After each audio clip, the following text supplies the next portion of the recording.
Well, initially, I really never set out to be in the hardware business. One of the greatest things I've done for the community of Kingfisher is bring my wife to Kingfisher. We think of that as a sidewalk, but that was Kingfisher Trails, put that in there.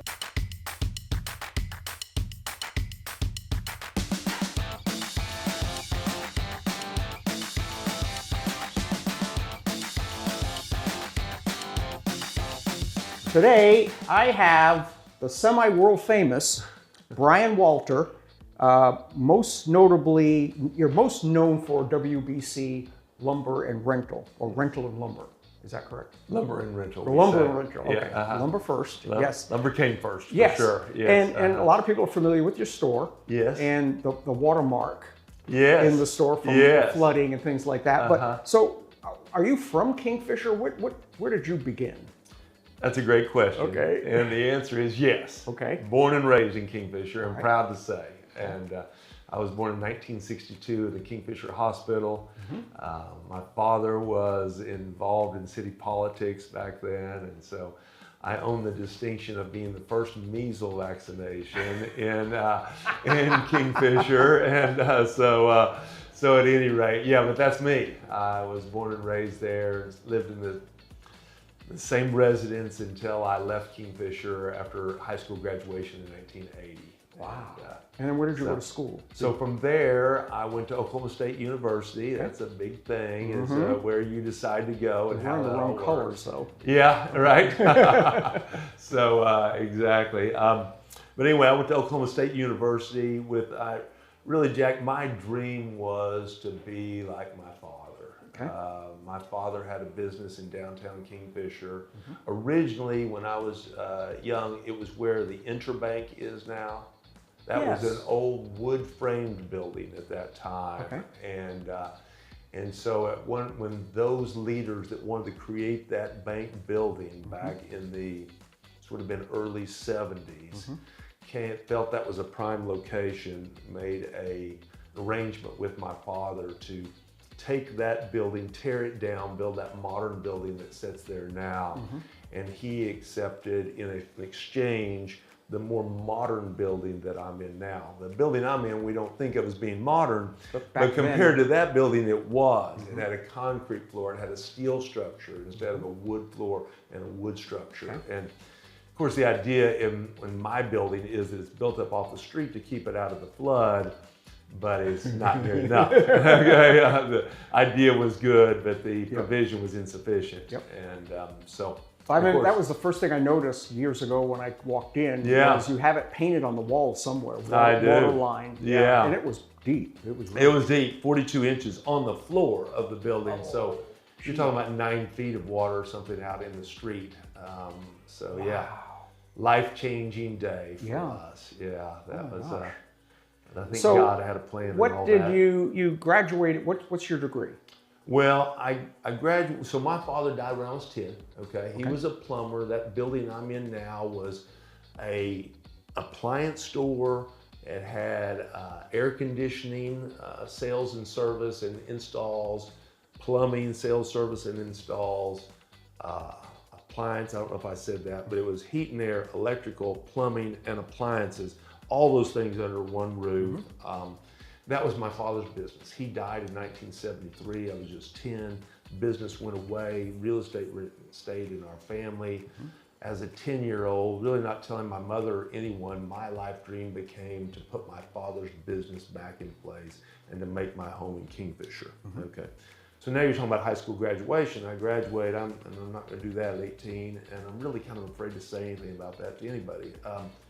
So I go to Oklahoma State, I learn of a degree degree program called construction management. It's fairly well known now. Back in those days, it was really kind of in its infancy. But I thought, hey, that's kind of like my father in the construction business. That feels right. And so I pursued that degree. 1982, the big oil bust. There's not many jobs to be had in Oklahoma, even in 1984. Didn't recover that quickly. And so myself and many graduates from Oklahoma were going to Dallas, Texas. And so that's what I did. I went to Dallas, Texas.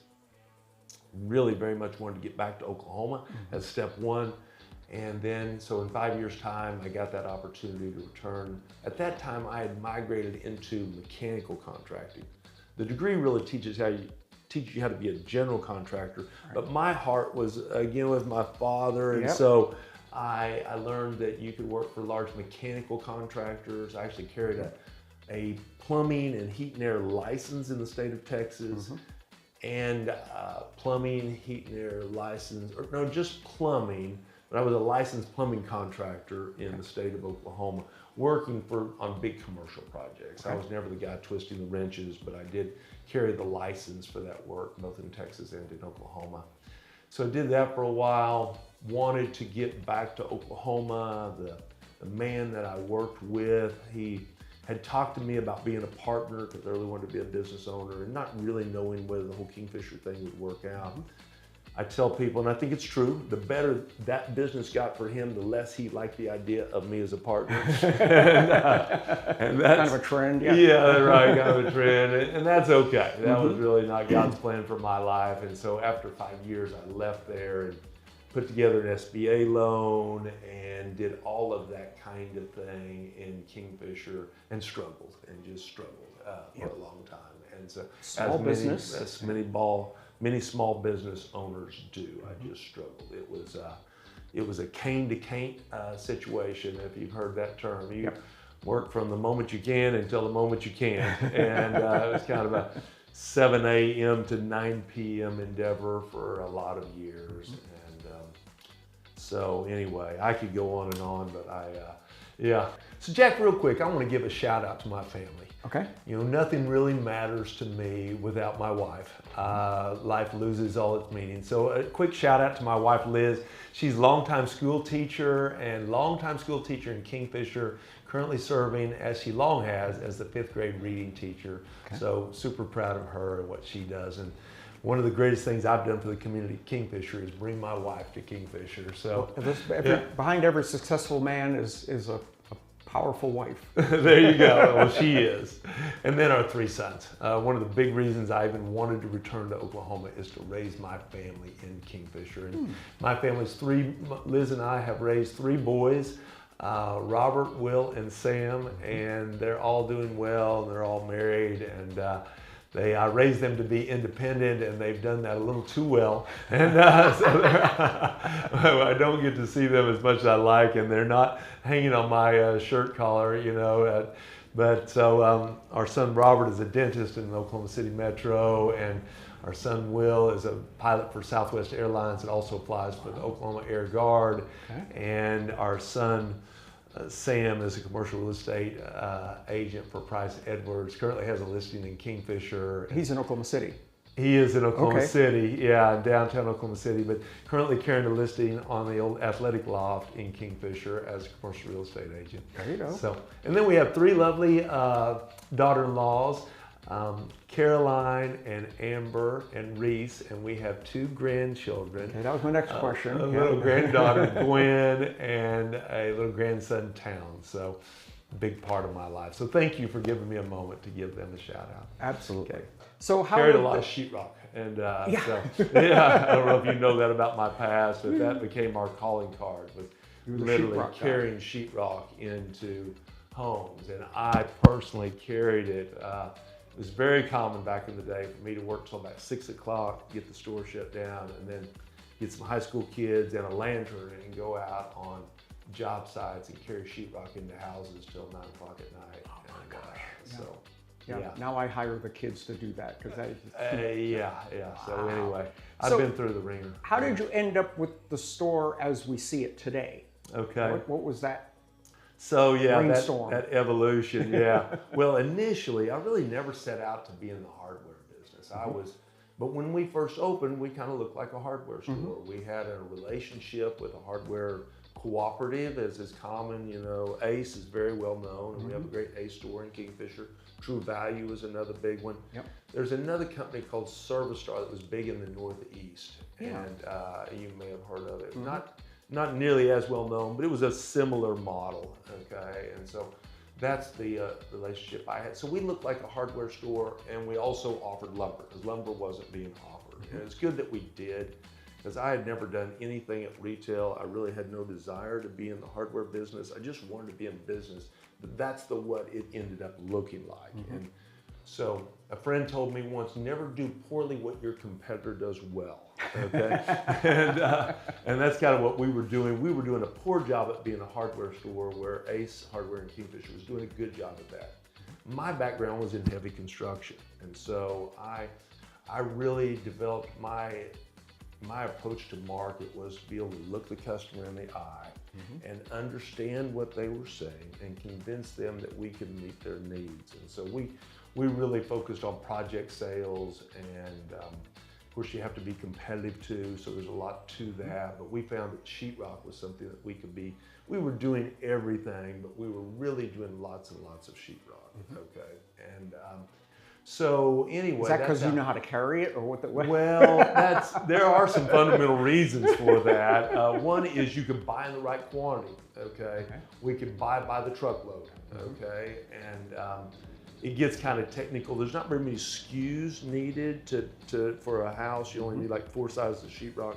Versus if you're going to do the lumber for a home, there are many SKUs, and you have to be competitive on every one of those SKUs, and it becomes quite difficult. And so that's what that looked like, and just sheer willpower. And so we did that for a lot of years. We were staying in business, but we weren't very profitable, and we were struggling. And then to me, I see God's hand in so many things, and we had a series of floods. And those floods were bad, but they were good too, because the insurance claim, the bank made sure that we had a loan, or rather insurance, for flood insurance, okay? And every time we had a flood, there was a big cash infusion, and we always desperately needed that, okay? And you also had an opportunity, what you basically sold to the insurance company, because the insurance company, you didn't have to rebuy the same things, okay? Oh, so you could... So it gave you an opportunity to turn your inventory, change your inventory. So that happened a little bit. The first couple of floods, there was one right after we opened in '95, and there was one in about, I don't know, 2001 or something like that. I have the records. And then the big one in 2007, where we had 42 inches of water. That was so incredible. I saw on the news the other day, somebody on the national news was describing an ice storm as an ice tornado, okay? Because it just, it just wrecks everything. Yeah. Well, our store, I call it the mud tornado, okay, or the flood tornado, because it wasn't just dirty, it was just wow. And I knew walking in that morning after that flood that life would never be the same. And I had gotten involved in a business peer group. The big part of my story, I mentioned the faith thing. The Bible says in Proverbs 15:22 that plans fail for lack of counsel, but with many advisors they succeed. And so I had gotten involved in a business peer group, and they were helping me to take my business to a more profitable level, or even a sustainable level. And so by getting with them after that flood, I decided to get out of the hardware business. I wouldn't want anybody to consider us a hardware store anymore. We're not a hardware store.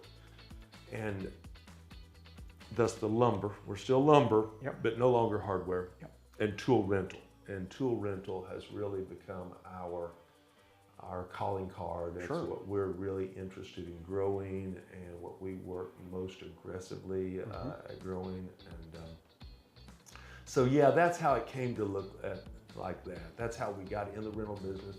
It was after that flood, and just some careful thought in talking to peer counselors and so on and so forth. And that's how we came to be in the tool rental business. Wow. And so anyway, and then eventually started the El Reno store to do that as well. One of the big metrics, business metrics in the rental business is utilization. In other words, how much is this tool that you've invested in, how much is it going out? How many times can you return it? Yeah, how often is that being used? And so at any rate, we started in El Reno as just parking tools out on a lot with a sign to try to get our utilization up on certain tools, and out of that grew our second store, so on and so forth. So that's one of the things who knows who will watch this, okay? But if anybody's watching this that is either a young business person or has a young business person in their life, one of the things I'm passionate about is mentoring others. And so if any of those in that audience see that and know someone that needs help or need help themselves, there's no shame in that. And so I'm happy to do anything I can to help young entrepreneurs. It's difficult. It's difficult. Pass it forward. That's right. Awesome. That's right. All right. When Okay. we come back, Okay. we're going to learn about the other side of Brian and some of his passions. Stay tuned. Community. That's what F&M Bank is all about. Being a family-owned and operated community bank for over 120 years ensures we have strong roots in our community, relationships, and financial foundation. Our staff has long-standing relationships with our customers and can provide a personalized service to enhance our banking products, whether it's a home mortgage, business loan, personal or business banking services, personal loans, and more. Our objective is to serve our customers to the best of our ability and to be part of the growth and prosperity of our region. We are here to serve our neighbors. How may we help you? F&M Bank Kingfisher, serving generations of Oklahomans. And we're back.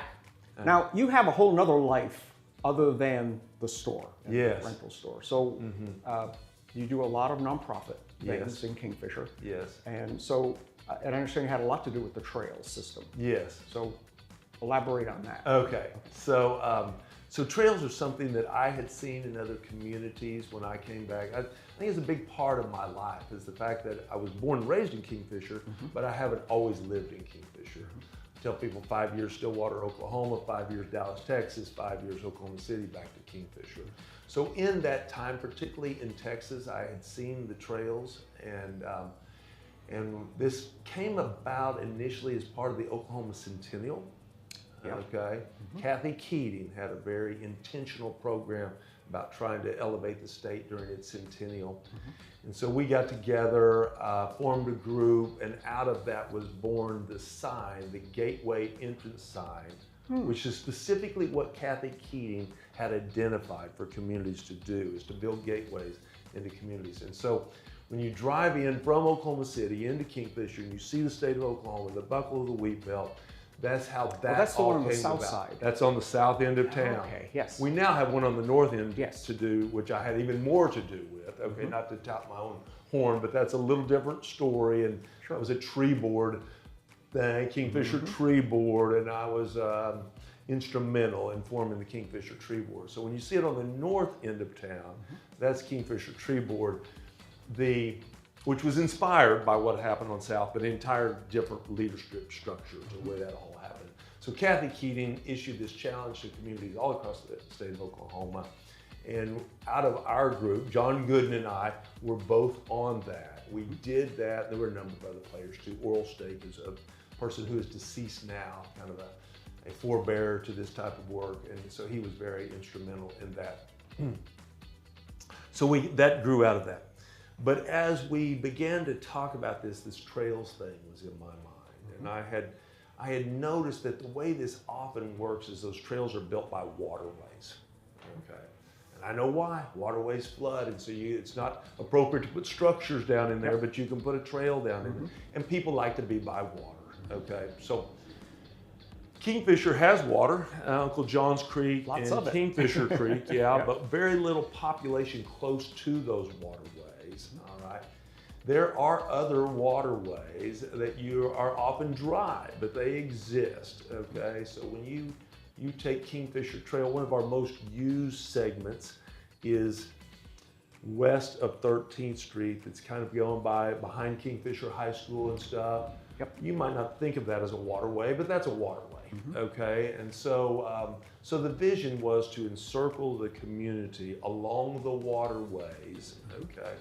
And that's over the last 20 plus years, by God's grace and by the hard work of one Mr. John Gooden, we are coming very close to completing that. Completing the circle. Yeah, John Gooden is an incredible man. I tell everyone that one of my claims to fame, that I hope people will recognize in me, is I'd like to think I'm the very first person to recognize the value that John Gooden has brought to the community of Kingfisher.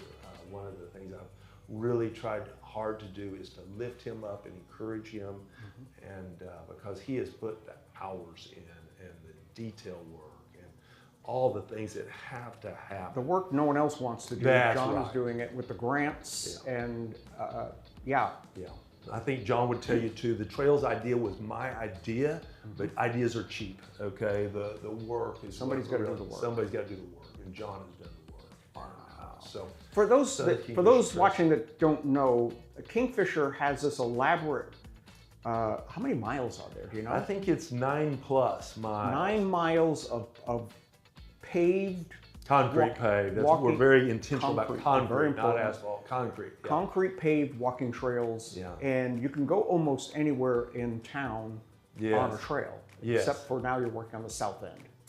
Is that Yes, that's right? you can start if anybody's familiar with the Super Walmart, Yep. okay, and there's you don't hardly notice it, but on the south edge of the parking lot, there's a statue of Sam Walton there Yes. because Kingfisher is Sam Walton's hometown. We had everything to do with that being there, okay, and the trail picks up there and will take you down through Briscoe Park and by the soccer fields and then along the waterway and the new neighborhoods that are there, and then the sidewalk you see on 13th Street, we think of that as a sidewalk, but that was Kingfisher Trails put that in there. That wasn't there before. And so the sidewalk will take you to the trails and past the middle school and down into Newfield Park. And we had everything to do with Newfield Park, Yep. even being there. And that flood we talked about, that was the other thing it did. Well, there used to be homes there. There was homes in there, and that was a God thing for me. I really felt like God was telling me, Brian, you need to do something about this. And so there was a whole chapter there of putting that federal program in to buy out those houses. I mean, we could talk for the rest of the day about all that, and a lawsuit with the Union Pacific Railroad over that. It's incredible to me how many things have taken place. And but anyway, you down through that new park, that trail system, and then ultimately down to Kingfisher Creek and along Kingfisher Creek. And now what you're beginning to see along Uncle John's Creek through Kingfisher Park, and now we're going along the railway. It's not exactly by Uncle John's Creek. It's a couple hundred yards from it, but still more or less you're kind of in the Generally floodplain down there. Yeah, and we'll come around and ultimately to El Charro and then up past the library and back to, it's making the loop, and we're near completing that. So Wow. yeah. So I'm very proud of that work that John and I have taken on, and others as well. Well, you made a comment at a recent presentation that if somebody buys a house with a trail near it, what do you remember? So what the you way said? that goes, it's a phenomenon that has happened not only in Kingfisher, but when you really study trails, as I have. Okay, there's a national organization called Rails to Trails. I don't know if you've ever heard that. Yes, well, that was founded in the Northeast where I'm from. Okay. They took out the old rail networks Yes. and made them into trails. That's exactly Yes. right. Yes. Right. It's a huge nationwide effort. Okay. So one of the things, and I take their publication and so on and so forth, a phenomenon they talk about is if the trail is there, people want to live near it. It becomes an attraction. I'd like to have my house very conveniently located to that trail. But there's just something in the human psyche. If the house is there first, then almost universally people perceive the building of the trail as an encroachment, okay? And so that's just something we've had to work through, and largely you just need to get in front of it is what you need to do. So one great example in Kingfisher is Stonebrook, okay? If you go down Overstreet, I happen to live in Teal Ridge, but anyway, it's on one side, and on there's new houses on the other side of the road called Stonebrook, and they're nice homes, and they're built right up to the trail, and those people see that as a benefit. Okay, but you can't do it in reverse. It doesn't work in reverse. Not near my house. I'm not picking on anybody. That's just the human psyche and the way it works. And so we've gotten out in front of that and built the trail, and particularly behind Walmart. Both the landowner and us would envision houses will be built on that quarter section behind Walmart someday, and we think the trail will be a great benefit to them. And Quality of life. yeah, quality of life, fitness and all those things, and just community, just the idea of seeing people on the trail and having a safe space to stop and talk, versus if we're walking on the street, it's a little more, it's not as friendly as it is out on the trails. So, Well, I appreciate I guess I've known you for a few years now, but I see you at all the council meetings and all of the, you're at every meeting I'm at most of the time, and you seem to be like Kingfisher's cheerleader. I try to be. You really try to help guide them, with knowledge that you've gotten wherever. I thank you for that. Yeah. So what else?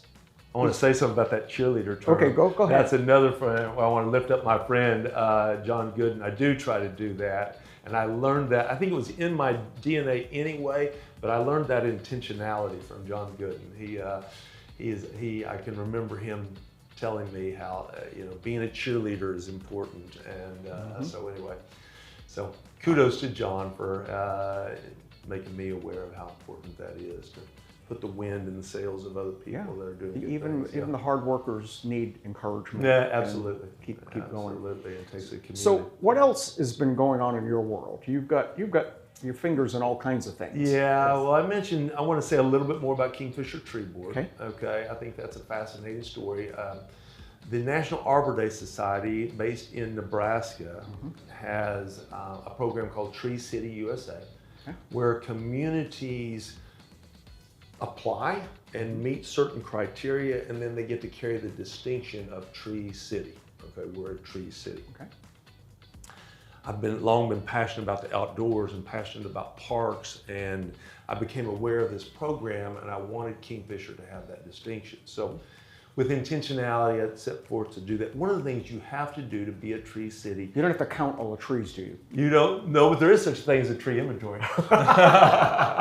We were talking about tree inventory. I like to speak about tree inventory because it's intentionality, okay? The point is that trees have value. If you could go into Kingfisher Park, and we have some enormous bur oak trees that have probably been there since the founding of the nation, okay? Those trees have been there. And you say, well, I'm going to cut that tree down, okay? How much I'm willing to pay you, okay, to cut that tree down, but I want that tree, okay? Well, what's that tree worth, okay? It's not nothing, okay? And so the point is those have value. Those trees are community assets, all right? So at any rate, there is such a thing as taking an inventory of all your trees and assigning asset value to each one of them, and creating a chart of account. It speaks to what we're trying to do. Trees to me are silent salespeople for the community. A lot of years ago, I personally, Tree Board and me personally fought quite a battle to maintain the trees that are on Main Street in Kingfisher. Oh, yes. I see those as so important to our community, and but they can be controversial. And so just trying to educate people about the value of trees and the intentionality of trees and the upkeep of trees. Trees are kind of like hair. You've got to give it some maintenance. And so at any rate, Kingfisher Tree Board has been a big part of my life for the last 22 or 3 years. So that's one thing I've done in addition to Kingfisher Trails. Okay. I keep my hand on the pulse of city government, and I was just in a communication with the mayor last night of how I want to fill his sails with air, and I want to help him in any way I can. But I'm stretched thin, and I've been intentional about not being on the city council. That is a passion for others. I want to play my part, but I'm very busy on a lot of things. And so that's something that my father did, but I'm not doing. But the other thing that's really been a big part of my life is national politics. I actually, when I first met you, I thought you were a senator or representative. Oh, well, you're kind. Because you're just so well spoken on yeah. national politics. So. Well, you're very kind.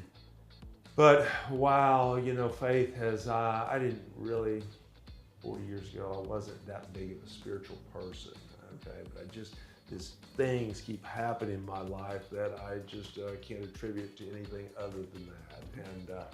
And this battle in the national stage is just so overwhelmingly big that it's really been brought to my attention that only by God's grace can this happen. And so once you realize how powerless you are without God, it really shapes that. And so to tell that story briefly, because I'm literally writing a book that even to date I'm not finished. It would take us, we were going to read it aloud. It would be 16 hours of reading, okay? I'll wait for the audio book. Yeah, that's right. And I've tried to be brief in reading it, writing it rather, so I could go on a long, long time about it. But to tell this audience a little bit about that. In 2016, I was personally very concerned about, it was presidential election time. It was Donald Trump and Hillary Clinton, and I'm sure both of those people, to their fans, have great fan bases, okay? But those are two very different choices, okay?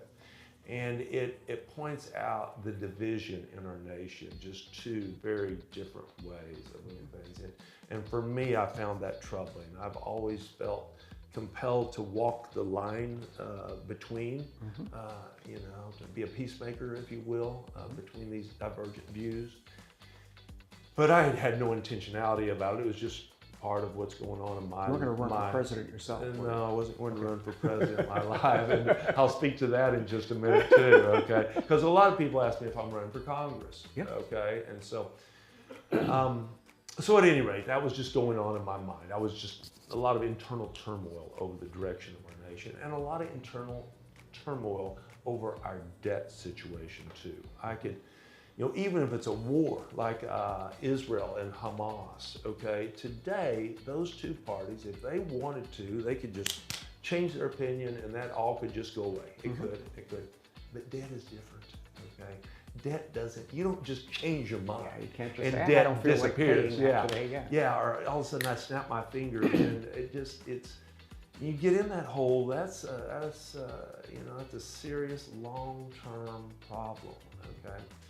And I would say if you want to wreck anything, if you want to wreck your family, you want to wreck your community, you want to wreck your state, you want to wreck your nation, and you want to be intentional about wrecking it, a great way to do it is bankrupt it, okay? That's a great way to do it. Anybody listening, you want to ruin your family, take some steps towards bankruptcy. That'll provide you some real trauma there to deal with. That can wreck marriages and cause all sorts of grief, okay? And here our nation seems to be very intentional about going bankrupt. So those two things were bothering me. This division, if you will, of these two different groups of people, not one America, two different groups of America, and our debt were very troubled. And then I really, even if I had time, I can't tell you precisely how it happened. But somehow, through some research I'd done or some Google search, I end up in an email conversation with former Senator Dr. Tom Coburn. It's a direct email I'm in now. Well, for me, Tom Coburn, my hero, okay?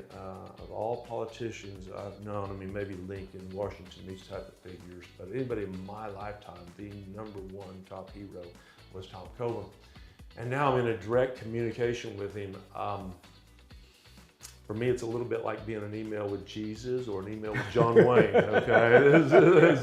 Wow, I don't know how to do this, but at any rate, so that became, by being intentional about it, I kind of leveraged that to get a little closer to Tom and was able to do that. And then I learned that people that have followed his career will know that he's self-limited.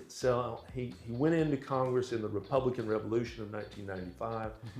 Term limits was supposed to be part of that, but that fell away. He himself says that I knew when my party got in power and said we were going to do term limits and then decided term limits are no longer important, that we were in trouble, okay? But he self-limited himself to those constraints. So he served in the House and he went over to the Senate. Before he termed out in the Senate, he decided to just leave, okay? Everyone thought he left because of his health, but that wasn't what was really going on. What was really going on was it became quite deep for him. He came to the realization that you're not going to fix this problem in Washington. It's too ingrained, it's too big a problem that we the people have to come together and demand change, okay? And we have to amend the Constitution. That you can't, Tom would say and said in his book, you know, take my word for it, read his book, he said, you're not going to elect someone and send them to Washington and they're going to solve the problem. That's what everybody's trying to do on both sides. We just get this one more person elected And Tom says, it's not going to happen. It's not going to happen. The problem's too great. The system is too broken, okay? And we, the people, have to take back charge of the nation, okay? So when I learned that he was still working on that, I became compelled about trying to help him to affect those changes, just make people aware that he's doing this work. I was just trying to help him, okay? I always like the analogy of hand him a glass of water. I was just trying to hand him a glass of water, see what I could do to put some wind in his sails and help him. And I took some steps, did a big interview, set up an interview with him with the Daily Oklahoman, and then they ran a full front page story on the Sunday Oklahoman back in October of 2017 based on an interview that I had set up with him. And it was some evidence that maybe I could have some impact. Too much to tell now, but a couple of hops like that. And then one day I'm at lunch with Tom, and he had been telling the newspaper interviewers on the stories I'd set up at the Oklahoman and the Tulsa World that they would ask him about his prostate cancer, and he would say, "I'm doing fine, it's not what we're here about, let's move on." On this day I was having lunch with him, and I thought I should ask him about his health. And so I did, and he said, "Terrible. I've gotten terrible news since we were last together. It's not what we're here about, let's move on." Tom was a very direct person, okay? So we were having lunch, and I just learned this revelation, but then a bigger one came about over lunch. I was trying to offer some advice how I thought maybe the effort that he was doing, leading, could be better. He told me very clearly, not interested in your advice, Brian. And, Wow. That was Tom. He was very direct. He was very direct. And but he said, "I've got a question for you." He said, "I'm going to be dying." Okay. And he said, "You have a passion for this. Why don't you lead?" Okay. So now my hero has told me that I hadn't mentioned in this interview yet, but he says in his final book, it's not a matter of if, it's only a matter of when that this nation will fail if we don't change the way we handle our money. Okay? This kind of debt is not sustainable. This track is not sustainable. It has to be changed, or the nation will fail. A lot of people are confused about what financial failure for a nation looks like. It looks just like it does for a business. The assets don't go away, management changes. Okay. And in our case, we the people manage this nation. So it looks like freedom going away, is what it looks like. Basically, the self-government experiment will have failed, okay? We will need an authoritarian controller or a monarchy or some form of government where kind of Big Brother is in charge because the people can't manage themselves, okay? That's what that looks like, if anybody's confused about that. So we're talking about freedom going away. And wow.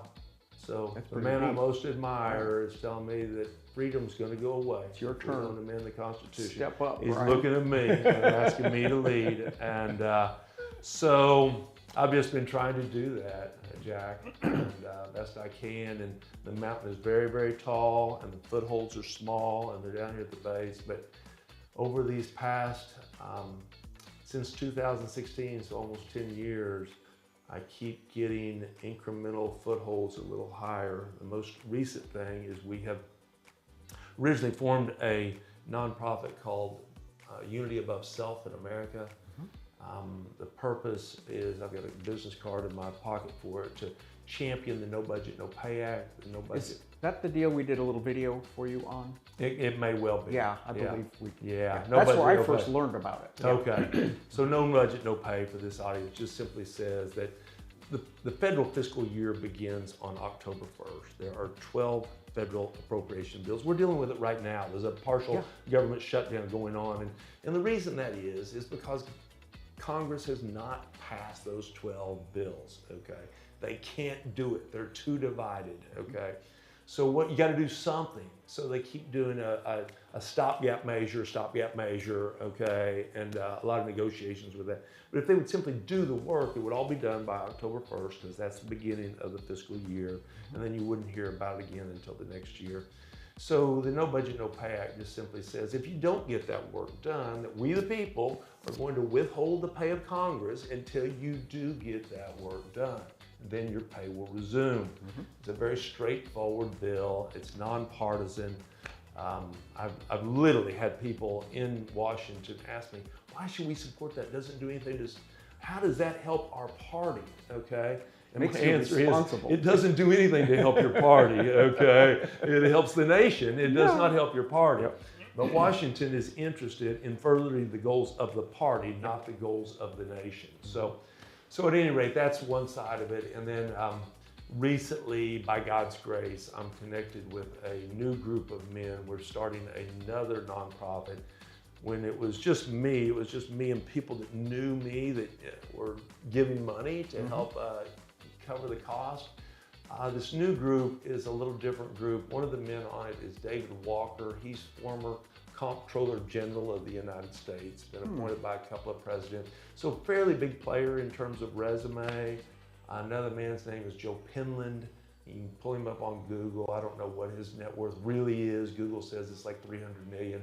Interesting man, very sacrificial with his wealth out of Beaumont, Texas. So he's in the group. And then another man named Les Rubin, a commercial real estate developer out of Clearwater, Florida.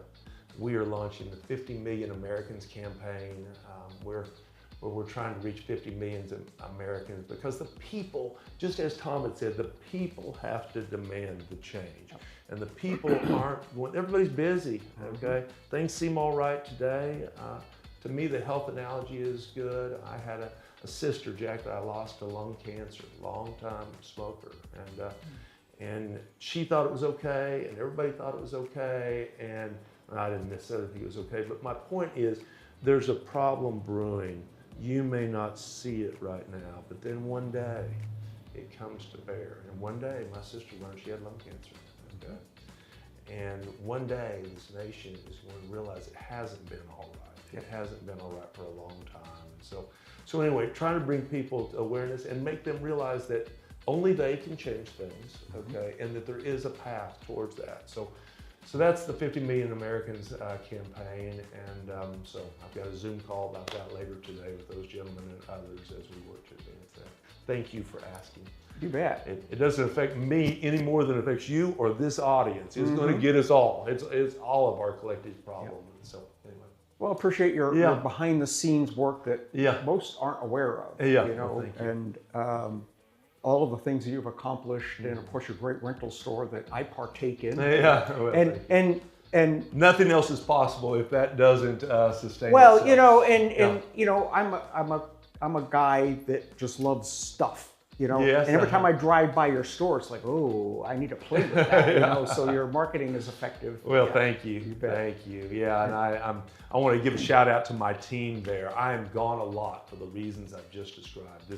This Washington work and God's conviction on my heart that I am supposed to be doing that and showing me a pathway to progress.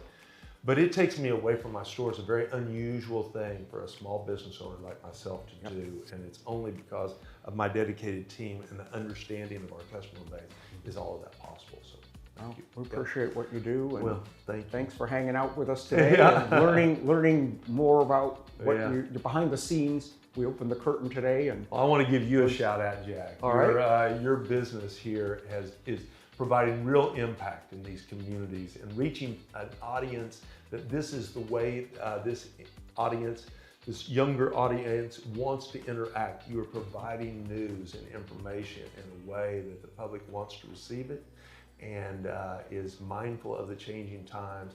And you personally are making sure it's done with quality and persistence, and those things are necessary. So appreciate you. Humbled. Thank you, Brian. Well, I'm proud of you.